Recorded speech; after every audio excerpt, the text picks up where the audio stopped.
Not every legend is a myth. Some are flesh and blood. Some legends walk among us, but they aren't born, they're built.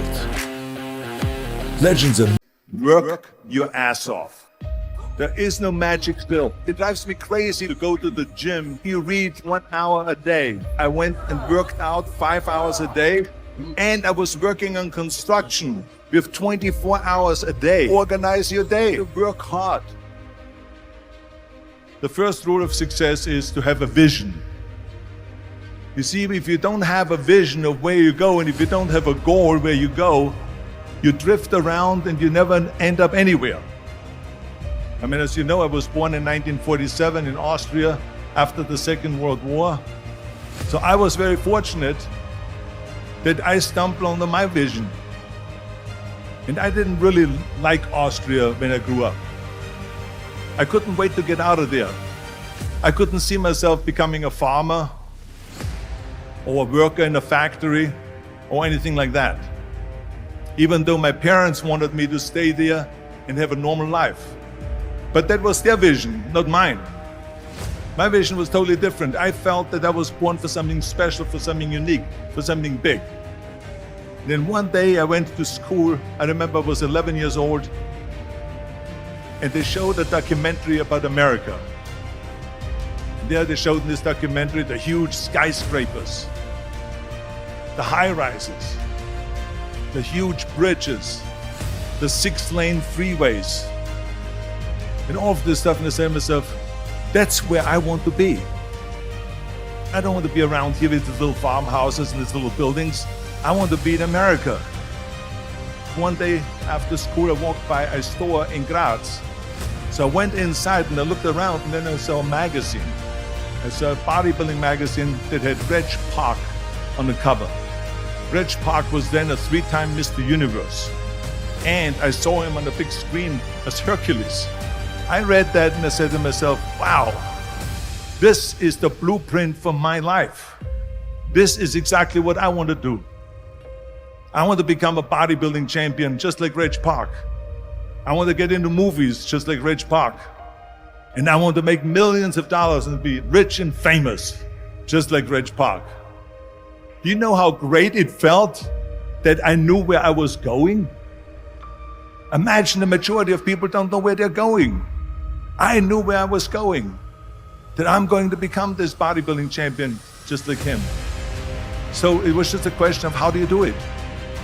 I was so relieved, because when you have a goal, when you have a vision, everything becomes easy. So people always ask me, when they saw me in the gym in the pumping iron days, they say, why is it that you're working out so hard? 5 hours a day, 6 hours a day, and you have always a smile on your face. And I told people all the time, I said, because to me, I am shooting for a goal. In front of me is the Mr. Universe title. So every rep that I do gets me closer to accomplishing that goal, to make this goal, this vision turn into reality. Every single set that I do, every repetition, every weight that I lift will get me a step closer to turn this goal into reality. So I couldn't wait to do another 500-pound squat. I couldn't wait to do another 500-pound bench press. I couldn't wait to do another 2,000 reps of sit-ups. I couldn't wait for the next exercise. At the age of 20, I went to London and I won the Mr. Universe contest as the youngest Mr. Universe ever. And it was because I had a goal. So let me tell you something, visualizing a goal and going after it makes it fun. You've got to have a purpose no matter what you do in life. You've got to have a purpose. 74% hate their job in America. Now, this is not much different when you come to Europe. The majority of people don't like what they're doing because they're really not doing it because they didn't have a goal and they followed this goal. They just aimlessly drift around, and then all of a sudden there's a job opening, so they get that job because you have to work. But then when you work, it's a chore. It's work. It's not fun.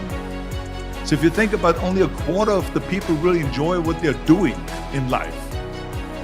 That is unbelievable if you think about it. So I felt so blessed that I knew what I was doing. It's like a medical student that studies and knows he wants to become a doctor. You know where to go. And the same thing is also in politics. I remember that in politics, I had a very clear vision that I will be the leader of California. That's as far as I could go because I was not born in America, so I could not run for president. So being the governor of the fifth largest state, I should say the largest state, the fifth largest economy in the world, was for me really the ultimate title, the ultimate accomplishment in politics. So even though people came up to me and says, why don't you go and run for something smaller, you're never gonna make it. I ran for governor and then 2 months later I became governor of the state of California. Again, because I had a very clear vision what I'm gonna do with California. So that's rule number one, have a vision. Rule number two is don't listen to the naysayers. Don't listen to the naysayers. Everything I ever did, the thing that I heard out of people's mouth was, that's impossible. That can't be done. Or no. That is exactly what I heard, and of course I proved to the people that it can't be done. So whenever someone said to me, it can't be done, I heard it can be done. When they said no, I heard yes. And when they said it's impossible, I heard it is possible. I'm a strong believer of what Nelson Mandela said, that everything is always impossible until someone does it. Well, I'm going to be the one, I said to myself, I'm going to do it and I'm going to show it to them. Maybe it has never been done before. That's perfectly fine with me. But I'm going to do it. And I did not listen to the naysayers. It's all about the hard work that you put in. I said to myself, in bodybuilding, I worked out 5-6 hours a day. I'm going to do the same thing now for acting. And of course, I went to college to study English. I studied the accent removal, acting classes, and all of this stuff all day long. I worked and I worked and I worked. And within a short period of time, I made one movie called Hercules in New York, which of course went right into the toilet. But it didn't discourage me. I still had the same vision. And then all of a sudden I did Streets of San Francisco. I did Stay Hungry and Pumping Iron and The Villain. And then all of a sudden I was asked by Dino De Laurentiis and by Universal Studio to star in Conan the Barbarian. And after I did Conan the Barbarian, the director at the press conference said to the press, the director was John Milius. He said to the press, if we wouldn't have had Arnold, we would have had to build one. So think about that. The very body that they said can never be sold because the time is wrong. A few years later, I'm doing Conan the Barbarian, and it was the #1 hit at the box office when it came out in the summer of '82. Think about that. And the director says, if we wouldn't have had his body, we would have had to build one. So all of a sudden, my body became an asset, not a liability. And the same thing was with Terminator. After we were finished filming Terminator, Jim Cameron said to the press, if Arnold wouldn't have had that accent and talked like a machine, I think the movie wouldn't have worked. So think about that. The body and the accent that they attacked was an asset. But I didn't listen to those losers. I didn't listen to them at all. It's just the reality of it is that you cannot listen to the naysayers. So this is a very important lesson for all of you. So when someone says, no, this is a stupid idea, you in your mind, you don't have to say it, but in your mind just say this of you asshole. What do you know?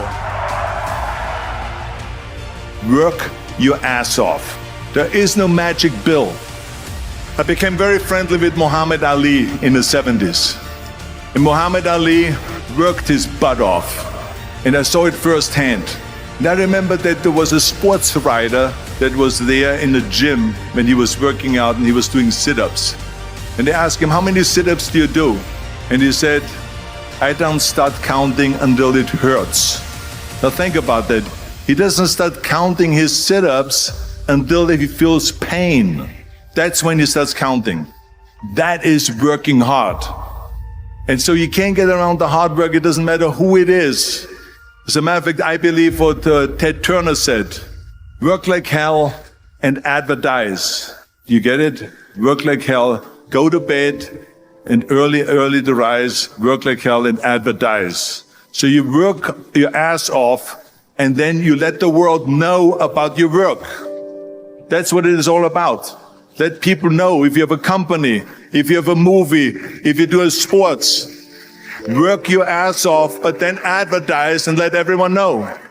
We have so many of those people that say no, and you can't do it, that's impossible. That is okay because we just turn off.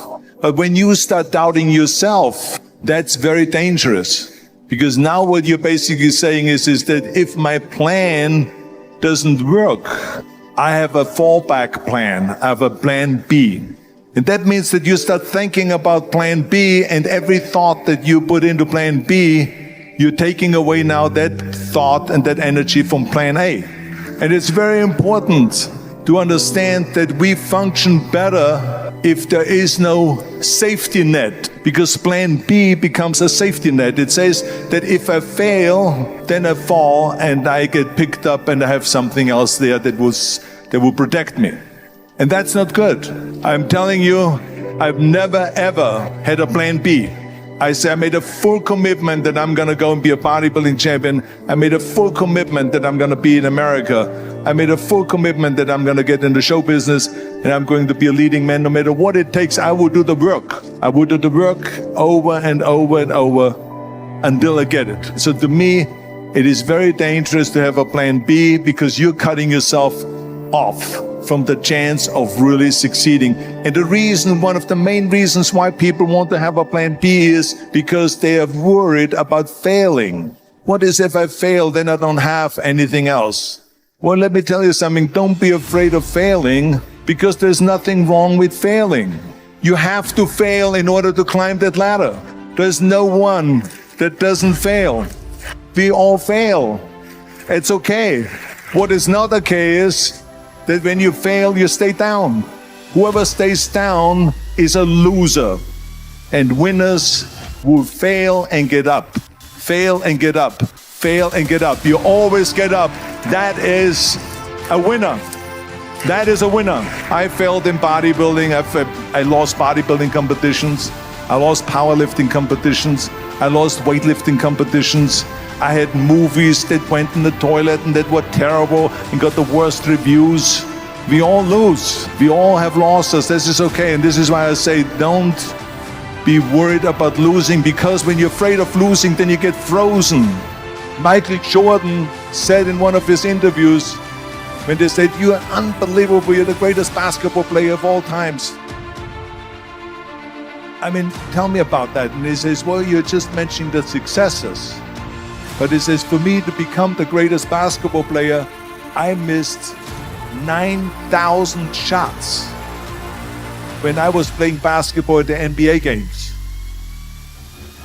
So during these games that he was so successful, he missed 9,000 shots. Does it make him a failure? No.